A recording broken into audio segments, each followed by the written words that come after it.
जय हिंद। आज हम लोग समझेंगे कोशिका के बारे में। कोशिका चैप्टर बायोलॉजी का एक महत्वपूर्ण चैप्टर है और अगर आप बायोलॉजी में अच्छे से समझना चाहते हैं चीजों को तो कोशिका के बारे में जानना आपके लिए बहुत इंपॉर्टेंट हो जाता है। तो बिना टाइम को वेस्ट किए चलिए हम लोग समझते हैं कोशिका के बारे में। तो कई लोग सोचते हैं ना कि कोशिका जो होता है वो बॉडी का सबसे छोटा पार्ट होता है, लेकिन ये गलत है। ये उनकी सोच थोड़ी सी गलत है। कोशिका बॉडी का सबसे छोटा पार्ट नहीं होता है, बल्कि ये बॉडी का सबसे छोटी इकाई होती है, यानी कि unit of body, not part of body. ठीक है। तो चलिए कोशिका के बारे में समझते हैं। कोशिका को इंग्लिश में कहते हैं सेल। ठीक है। ये इसका इंग्लिश नाम है। सेल क्या है? इसका इंग्लिश नाम है और बायोलॉजी नेम है इसका साइटो। देखते हैं। तो कोशिका का बायोलॉजिकल नेम है साइटो। इसे बायोलॉजिकल नेम में कहते हैं साइटो। साइको नहीं, साइको मतलब हो जाता है पागल, और इसके बारे में अध्ययन करने को कहते हैं साइटोलॉजी। कोशिका का अगर बायोलॉजिकल नेम की बात करें तो साइटो है, और कोशिका के बारे में अध्ययन करने को कहते हैं साइटोलॉजी।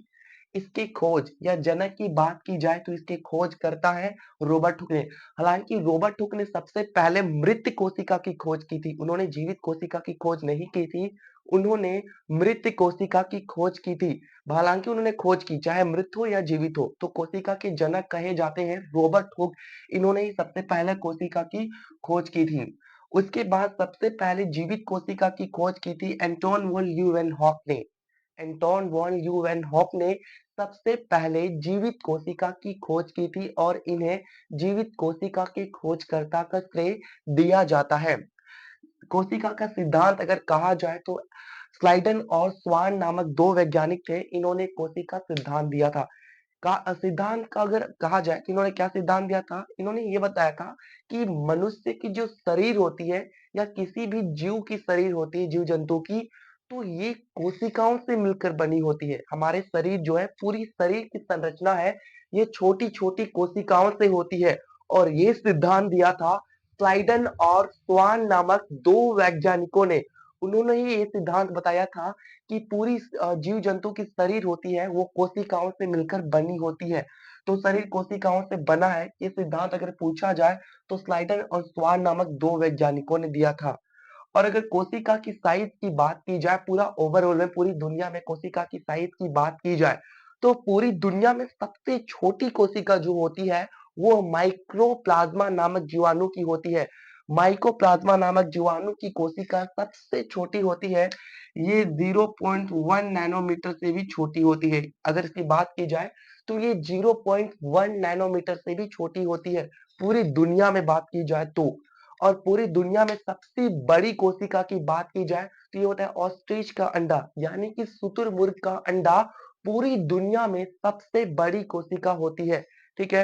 ये 13 मीटर चौड़ा और 17 मीटर लंबा होता है। अगर इसकी लंबाई की बात की जाए तो ये 17 मीटर लंबा होता है और 13 मीटर चौड़ा होता है। ये दुनिया में सबसे बड़ी कोशिका होती है ऑस्ट्रिच का अंडा। जैसे देख रहे हैं, सबसे छोटी कोशिका होती है माइकोप्लाज्मा, ये 0.1 नैनोमीटर से भी कम होती है, और सबसे बड़ी कोशिका होती है ऑस्ट्रिच का अंडा।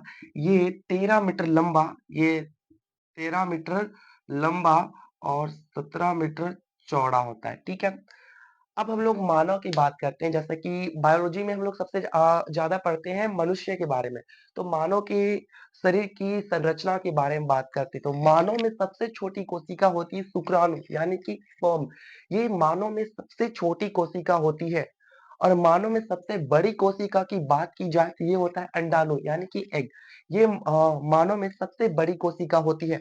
शुक्राणु मानव शरीर के पुरुष भाग में पाया जाता है। मानव शरीर के पुरुष भाग में शुक्राणु पाया जाता है, यानी कि मेल में पाया जाता है। मानव शरीर के पुरुष भाग में शुक्राणु पाया जाता है। ठीक है। और ये कहाँ से बनता है? ये वृषण, यानी कि अंडा। मानव शरीर में अंडाणु मानव के स्त्री भाग में पाया जाता है, यानी कि फीमेल में पाया जाता है। और ये अंडाणु जो है ये अंडाशय से बनते हैं। ठीक है।